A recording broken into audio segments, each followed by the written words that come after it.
when I was part of an ayahuasca cult, they would say it's the dark night of the soul. Have we talked about the ayahuasca cult? I don't know. Have we on this podcast? Yeah.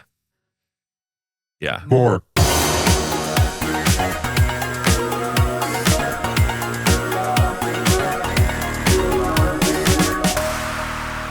Okay, so don't know what I've said, what I haven't said, but You told us about how you joined the cult and falling in love with the drummer. no, That's not you? that's not me at all. Go from zero then. This is somebody Shit. else entirely. I did not fall in love with anybody in the cult. No. No. When I do cult, I keep I don't shit where I eat, okay? If I'm going to join a cult, there's going to be no romantic. Also, probably like the guys, they're not your type. Too musty. Just too musty. Deodorant? Heard of it? Right. Use natural deodorant. I don't care. I use natural deodorant, but stank. You like a stinky look on a man? Yeah, but like you a don't like dirty look, actual but stink. no, you got to be hygiene's Yeah, important. like you gotta like, ooh, it smells good. It looks like it smells like But- onions, but yeah. a little bit. but you come up to it and you're like, ooh, who's that? What's that scent? Ooh, Suntal 33? Oh, Yeah. How original. Yeah. When we met, you were in like the throes of this cult. Oh yeah. So rewind pre-therapy times. I had some very difficult, challenging. I had a childhood that was not easy, and this trauma was very difficult for me to deal with. And I grew up in a home that you don't go to therapy because therapy's for crazy people, you know, and so that was just like never even in my realm of thoughts to go to therapy. But I had this really difficult wound that I couldn't shake, and it would come up and it would like really fuck me up, and I didn't know how to deal with it. And I always kind of find myself in weird alternative worlds and different like universes because I'm susceptible to that. I like can get it. I have OCD and I can like get into something and just go full into it. You know? Yeah. No, you always, if you find a thing you like, you become like majorly obsessed with it. Yes. And so somebody was like, I think I was talking to a friend about it, like I was going through a hard time. They said, well, have you ever thought about doing ayahuasca? And I was like, no, tell me more. Like, I've heard it literally changes your life. And I was like, I'm listening. They could have told me like if you and you get high. No, that's not what they said. No. Trip your balls off, but you knew that. No, I didn't. That's not at all how it was presented. It was like, this is like it's like, it's plant medicine. It's like, it's the medicine of the soul. It cures your wounds. And they could have also told me like, you can suck down car battery acid and heal your wounds. And I would be like, cool, where do we get it? You know? Well, not that though. You would think that person was crazy. No, but I get what you're saying. I'm taking this too literally. Sorry. Come on. And so, so I was just like so desperate to heal is what I'm saying. Yeah. Desperate that anything they said. I shouldn't have. I don't know why I did that. Can you just shut up and let me finish? Yeah. Thank you. Sorry. So I was like, oh, this sounds incredible. And then I talked to my younger brother about it. And he was like, oh, we should do one together. And then he found us a ceremony to join. And hindsight, like I should have gone, like he's a very safe person for me. But then my dad was like, I want to come too. And I was like, all right, Dad, let's go. And now like hindsight, I'm like, that's not like, you don't like do your first ayahuasca ceremony with your dad. It was your first one? My first one. With my brother and my dad and like a room full of people. Whoa. So did the ceremony with my brother, my dad, a room full of people. And it was like this. Let me just kind of, I don't have a lot of words to describe it, but it was like, okay, so the shaman. Wow, I have such a tragic story about this shaman. I'm going to tell you everything right now. I'm just going to let it all hang out. So this guy, he was like just like kind of this angelic, sweet person. And he was really strong. Like he was also a chiropractor and previously and was like some sort of like martial arts expert.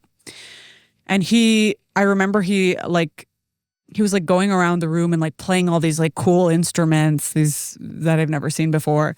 And then he was like blowing some sort of like horn right in front of me and my younger brother. And Like a didgeridoo? no, I don't know what it was, but it was something else. And I was like, oh man, look at it. He's like blowing this cool. And then all of a sudden his ears turned into wings and he flew away. Just flew away. And I was like, and then like he was across the room. And I was like, he shapeshifted and then reappeared as a human across the room. And then you just like, there's a lot of imagery. But he's kept his human form. It's just his wings. No, his he ears turned into wings. a bird. Oh, he fully turned into a bird. Fully turned into a bird, flew away. What and kind then of bird? I saw it was like an eagle or something. It was some like bird of prey. Yeah. Flew across the room and then he was like standing there and like had this like kind of clown beak. He was like clownish and had this beak. It was Once crazy. he became a human again. Yeah. It was But he really still wild. had a clownish beak. Yeah. It was like some. How did that feel, seeing that? I was like, I know I'm not seeing this, but I'm fucking seeing this. Yeah. Did it freak you out at all? No. Okay. No. Not my first go with psychedelics. Right. It didn't it was definitely the most intense it had ever been. I was just like, what the fuck? That's crazy. Yeah. And then it was a lot of vomiting, a lot of crying, because a lot of my childhood trauma was like coming up for me, and it was like, you got to deal with it. You got to deal with it. Everybody vomits when they take ayahuasca. Yeah, correct? and it's actually pretty cathartic. It's not like yucky vomit. It's like I'm releasing the demons. You know? It's good for it. Like it heals people because they're purging, right? So they say. So they say. Definitely feels good in the moment because you want to puke. So Right. But yeah, whether it actually is healing, I will we don't know. say it did. Well, I'll get to this part, but Okay. I did that ceremony and I was like, oh man, that was like the next day you there's like this high of like, I don't know, having like experienced something profound and tapping into your deep, deep subconscious. And there is like this kind of like there's a feeling that you want to hold on to of levity afterwards. And then like cut to a few months later, I was like, you know what? I need to do it again because I'm still fucked up from this thing. But that thing really, the ayahuasca, it really helped me, but I need to do more of it. And so Did then it show you images that were healing to you? No. That made you face your trauma? No, it just showed me the trauma. I was like, remember this? And did that feel like it opened, in that moment, did it feel like it opened a door to your healing? No. Okay. It just felt like I need to do a lot more ayahuasca to heal. I didn't know. Hold on. I thought I was doing something to heal. Yes. I felt like I was actively healing myself, but I wasn't actually because I had all this information that I didn't know what to do with. Right. And also like that information was there already in my conscious mind. I just was so unable to face it. It was so painful. Yeah. And under the ayahuasca, you have to face it. You have no choice. It's just like right there. Yeah. And so then I reached out to the original facilitator and he was like, oh man, I moved. I'm no longer in LA, but you should go to this guy. He's really awesome. And we kind of like learned together and I think you'll really like him. So I go to this guy and it's like his house in Orange County. And this is another shaman. Different shaman. Shaman number 2. Shaman number 2. And it's like very, very, what's the word I'm looking for? Like Non-indigenous? tech bro party. Tech bro. Yeah. It's all a lot of Exactly. like really rich white people, like rich ass white people in a circle wearing fucking face paint Right. and headdresses. Right. And I was like, I don't like this part of it, but I like the drugs. Right. Did you ever put face paint on? Or headdresses? I never put it on, but one time, unbeknownst to me, while I was like already deep in the medicine, somebody came and put some paint on my face and I didn't realize until the next morning when I went to the bathroom. I was like, what the fuck? Get it off. That's a violation. That's a serious violation. And I was washing my Yeah. face feverishly.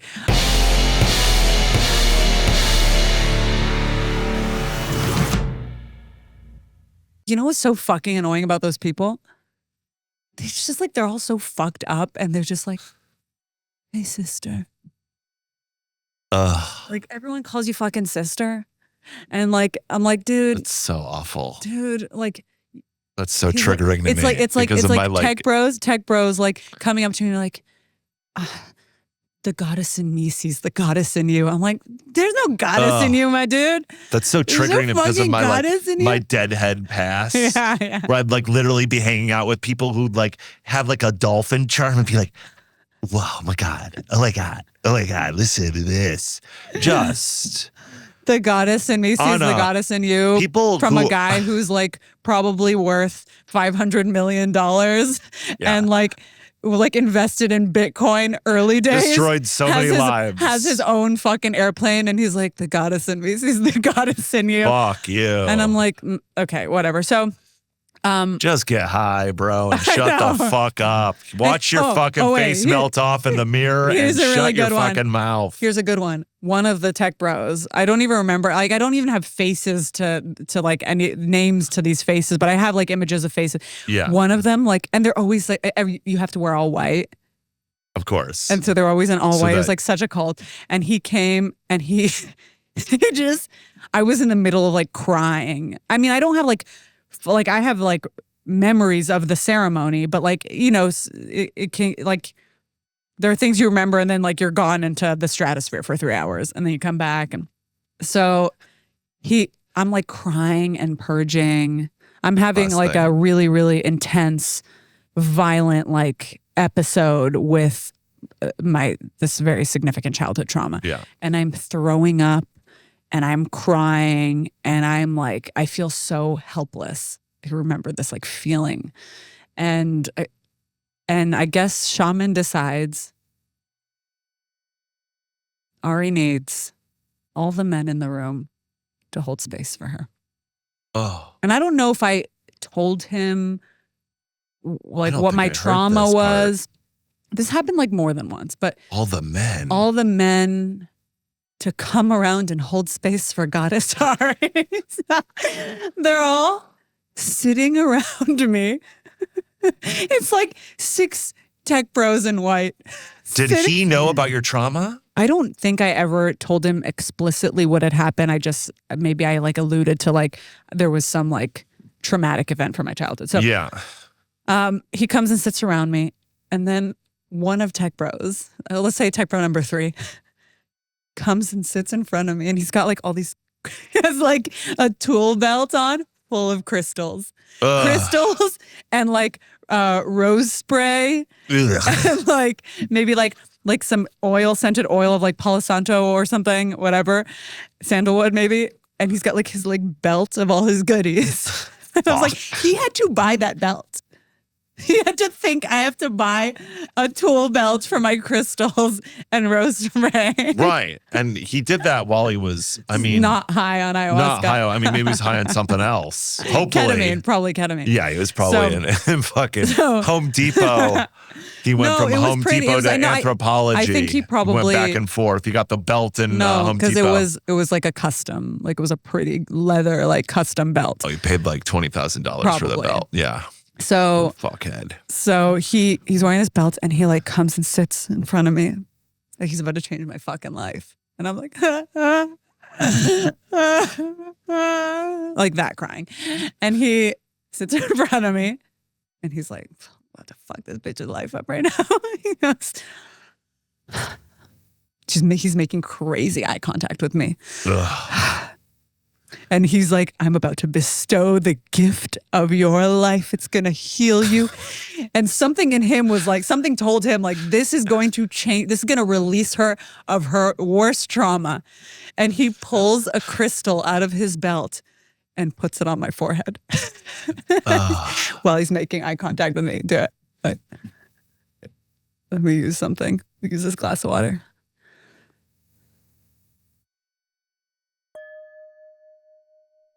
And after he does, and I'm looking at him like, what's this supposed to do? Then he takes it and puts it on my heart. I was like, you're handed basically on Yeah, my titty right now. On your tits to when heal I'm you. dealing with something very traumatic. Yeah. You're about to put your crystal on my titty. Mr. Ayahuasca Tim Allen comes out and is like, let me help you. And then and then at this point I just wanted them to go away. So I pretended like I was all healed just so they would leave me the fuck alone. So I was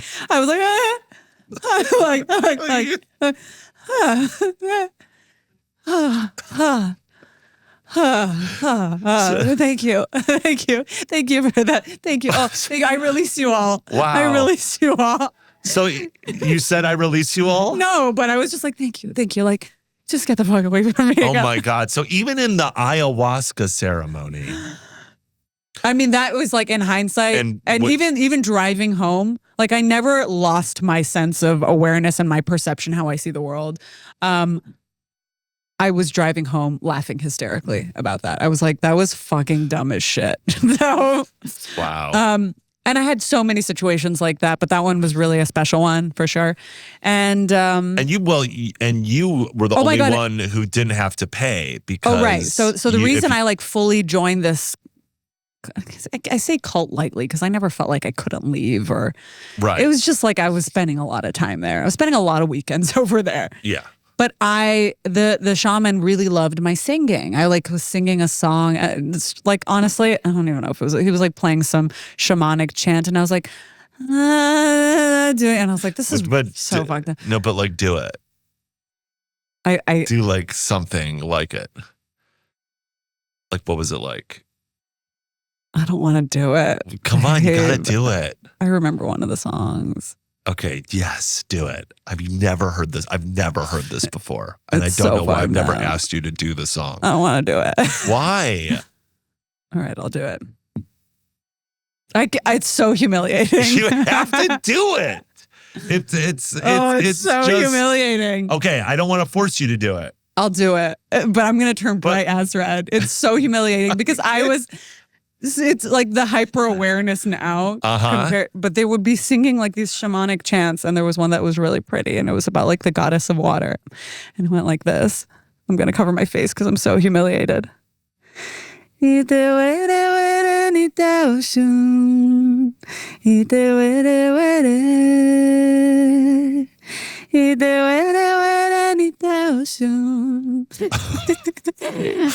It's horrible. Okay, so I have a lot of questions. So those are words. Those are words. That's another language. I don't know what language it's in. So you memorized that. They would sing it every time, and you just it was. Hold on, let me finish it. It was like a 30-verse song of the same part. So you would hear it for 7 minutes straight. Wow.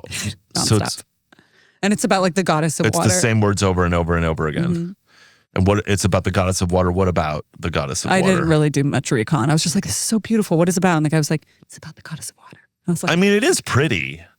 I think that's African, right? That's an African dialect. So that's extreme appropriation. Terrible. Terrible. That's terrible. Crazy.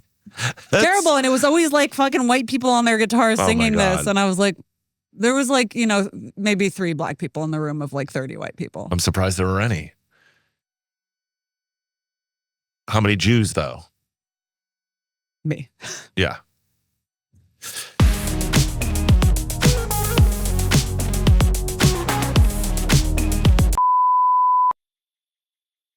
Maybe. No, that's not true. There were like, the shaman was Israeli.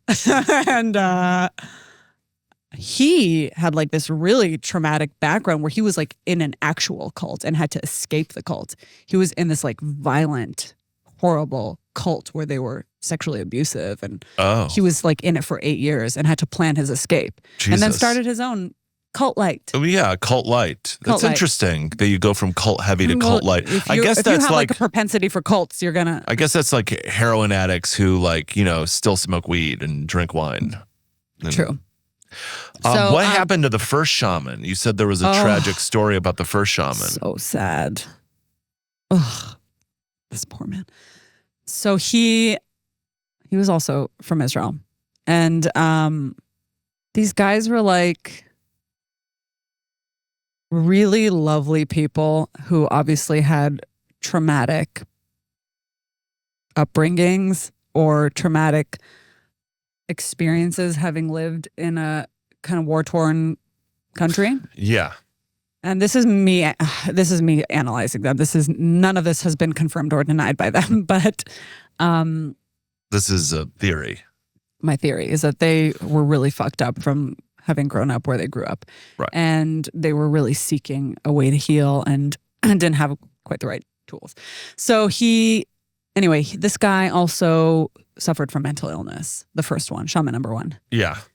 And I didn't know this because had I known this, I would not have let him flip me upside down and crack my neck the morning after the ceremony. It was honestly one of the best neck cracks I have ever had in my life. He literally flipped me upside down and like with his knees or something cracked my neck. It was incredible. Well, but you might have been in a good place though when he did that. Could have killed me.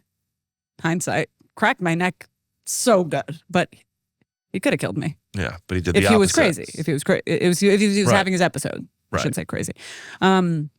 So, okay, cut to like maybe like 2 years later after my first ceremony with him, I'm visiting a friend in Tel Aviv and I'm in his boutique and he's one of my best friends from childhood and was my roommate when I lived in Israel. Fabulous individual. One of the funniest people I know. And has a great sense of humor. I say all of this to preface what happens. He's very funny and has a great sense of humor. Itai. Shaman goes, "Are you in Israel? I just saw on your Instagram that you're in Israel." I'm like, "Yeah, I'm in Tel Aviv right now." He's like, "Oh my God, I'm just around the corner. Let me come say hi to you." I said, "I'm at my friend's boutique." So he comes into the boutique and he's obviously not in a good place. And I didn't know this. I didn't even know I met him that maybe two times. You didn't know that he had problems. And I said, "This is my friend Itai." And he goes, "And my friend's gay." And it's no secret that he's gay. You meet him and you're like, "Woman." Huge rainbow flag in his window. There's no hiding it. Okay. So the grand mystery is that his parents didn't know that he was gay. That's crazy to me. He had a big poster of Cher in his bedroom growing up. His grandparents? His parents. Oh, his parents. Did I say grandparents? No, you might have said parents. Okay. Wait, Itai's parents didn't know he was gay. No, and I'll get to that. Yeah, but they were in denial. I'll get to that. Well, because he would have girls come over all the time, and then his dad would be like, "I saw you had the girl over." He's like, "Bitch, we were doing each other's makeup." Yeah. So this guy, the shaman's meeting Itai, and I said, "This is my friend Itai," and he goes, and Itai sticks his hand out to like shake his hand. So you're Itai and I'm the shaman. Say, "Hi, nice to meet you." Hi, nice to meet you. Oh my God. He growls and bites his finger. Yeah. Wow. And like as a flirtation, I guess. And Itai like recoils. And the only reason why Itai would recoil is if it was an extreme violation. If it was like, first of all, that's so fucking weird, even if he didn't bite hard. But I look at Itai's finger and he's got like a fucking dent in his finger from how hard he bit him. Wow. He bit him hard. Wow. Hard. I wish. I'm sorry that happened. He didn't draw blood. Yeah. But there were teeth marks in his finger. Almost blood. And I was like, and Itai was like, "Get out of my boot. Get out. And I was like, Itai doesn't fuck around. And I was like, "What the fuck just happened?" And I'm so sorry that I brought him. And he's like, "How the fuck do you know this guy?" I was like, "He cracked my neck. He cracked my neck. He gave me drugs and I took them and I gave them to my brother and my dad." Then oh my God. cut to, so then I'm talking to the shaman number 2 and I was like, "Do you know anything about this guy?" He's like, "Oh yeah, he went off the rails." I was like, "Oh, so he's like not well." He's like, "Dude, he was like mixing ayahuasca with other drugs and alcohol." And he's like, you don't do that. Like it'll fuck up your brain. Yeah. It's like intense shit. And he's just like he's already has like mental illness. And then he's like mixing all these hard drugs together. Lost his mind. Yeah. Moves back to Israel. This is so fucked up. Oh, I laugh when I'm super uncomfortable. yeah. I mean, I read in the paper. You gotta laugh at darkness sometimes. I read in the paper. I mean, my mom's on Facebook and she's like still friends with him on Facebook, and she sees like somebody comment on his Facebook, like a memorial thing. And she's like, what happened? And then she's like, I think he's dead. I was like, what do you mean he's dead? This was like a couple years ago. And I had not seen or spoken to him since the Fingergate. So I look it up. I look up his name and I find like this article that he got married. He had a child. He was like living in the suburbs, and all things should have been okay. But he went through a psychotic episode, and he ran into the street holding a knife, charging at an IDF soldier, screaming, I'm a terrorist. I'm a terrorist. I'm going to kill you. I'm a terrorist. Started charging at her with a knife, and they killed him. They shot him. I mean, he was charging at her with a knife, so she shot him. And I was like, oh my God. That was like a suicide. I don't think he knew that. He, in his mind, thought he was a terrorist in that moment. Right. Well, terrorists are, committing suicide. Yeah. So. But it was just so, and that kind of like ties into my theory of he was so traumatized by like seeing so many terror attacks and being in a country that's constantly being terrorized. And then like it was he's having a psychotic episode that he's like become the terrorist. And he just had a baby too. Wow. What a drag. And he cracked my neck. Yeah. He cracked my neck. I was upside down and he cracked my neck. It's always very disturbing when, he could have. Okay, but I'm making light of it. Really cracked your neck. I'm making light of it. It was really horrifying. I read that and I was like, oh yeah, holy no, shit. Obviously that's our heart goes out to his family. So and fucking sad. Him. So sad. It's and awful. So tragic that like he didn't get the help that he needed, and that he wasn't well medicated, and that he was self-medicating with crazy drugs. It's very sad, man. Yeah. Very sad. No, I mean, like, it's wild when you hear about people too from your past going out so violently. Yeah, and they're dead. Yeah.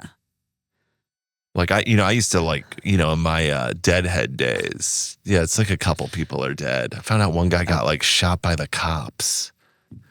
And then another guy died of heroin.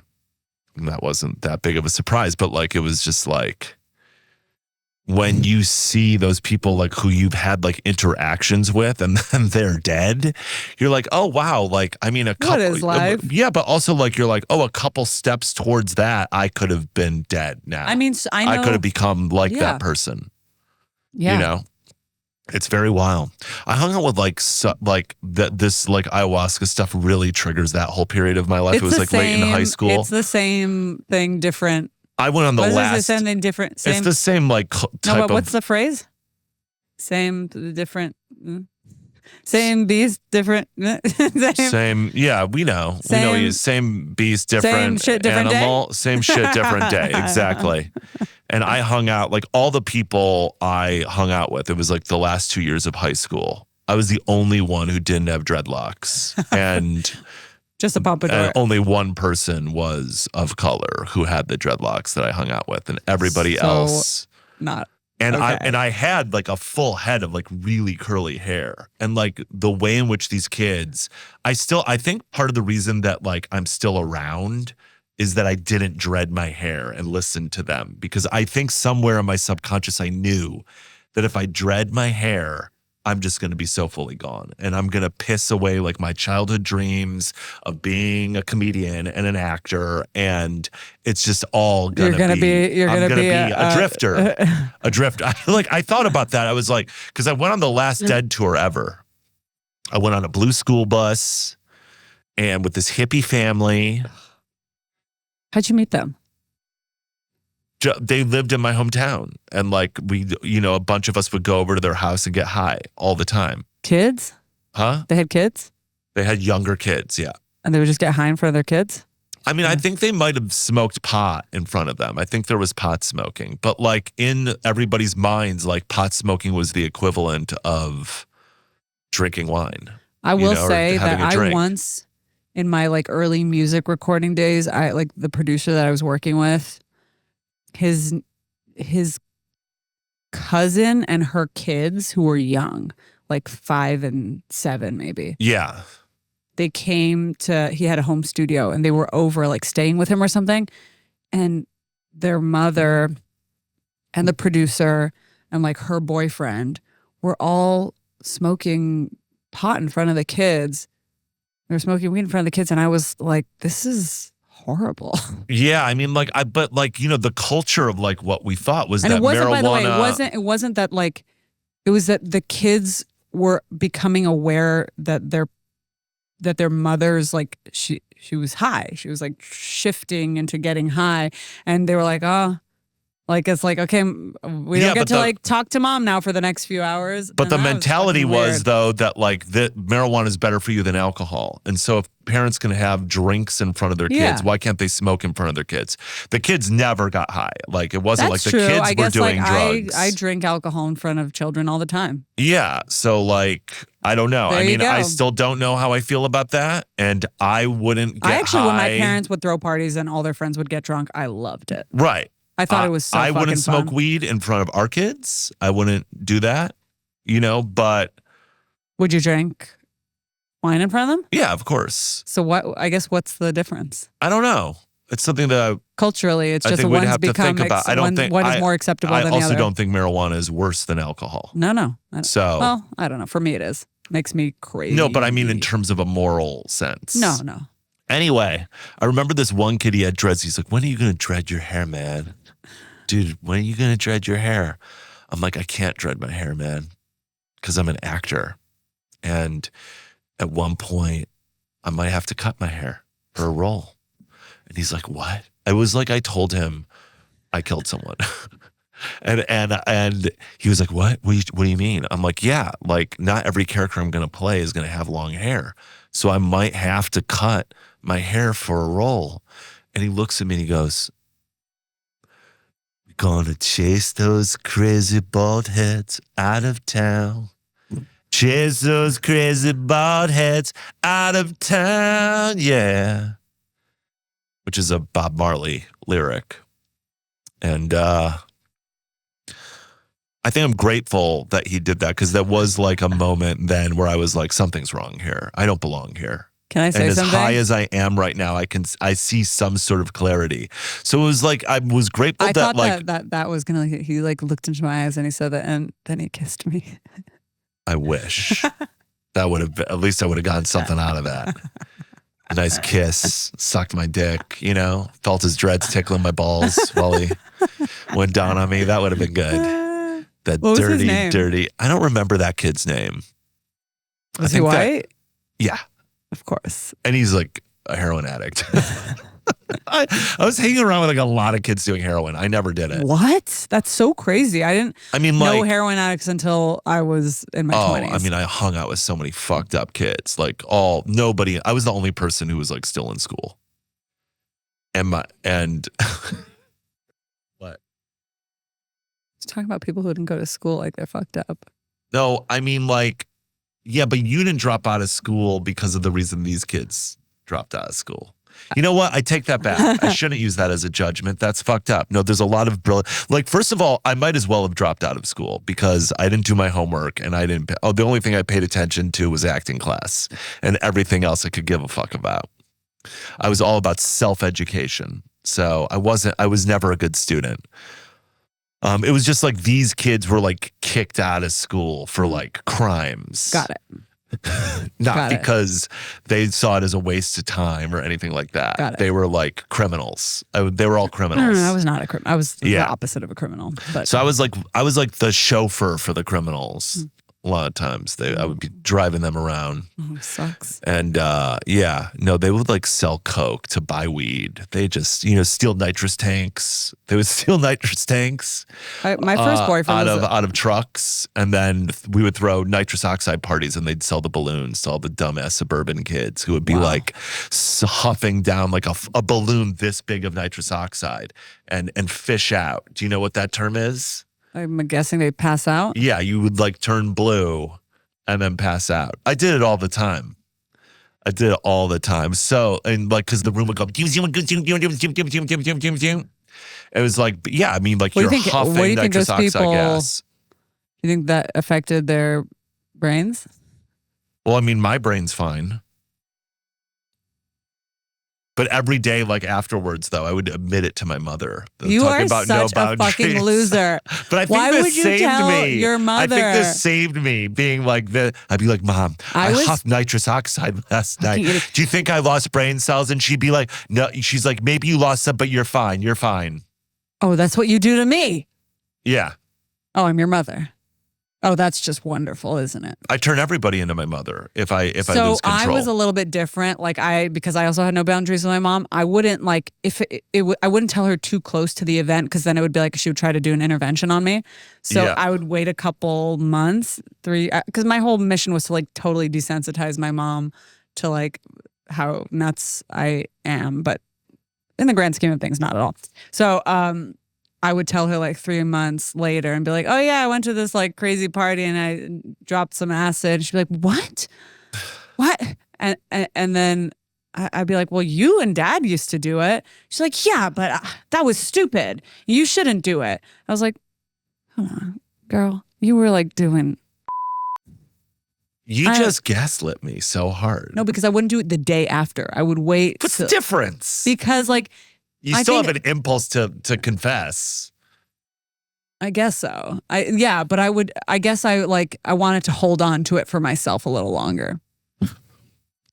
I just immediately regretted it. Oh, I never regretted the drugs I took. No, only nitrous oxide. Drugs suck. Don't do drugs. I mean, well, psychedelics are cool. I don't know. Do whatever you want. Don't call us about it. Are we going to Don't put this in cry where we us. admit We're gonna on the cry. podcast? Is that I okay? think it's okay. I don't.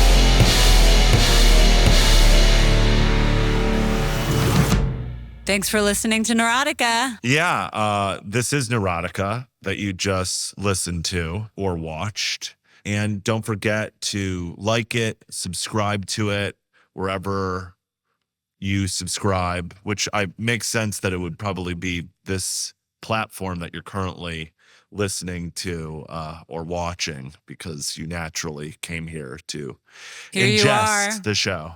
Yeah. And here you should stay. So subscribe today.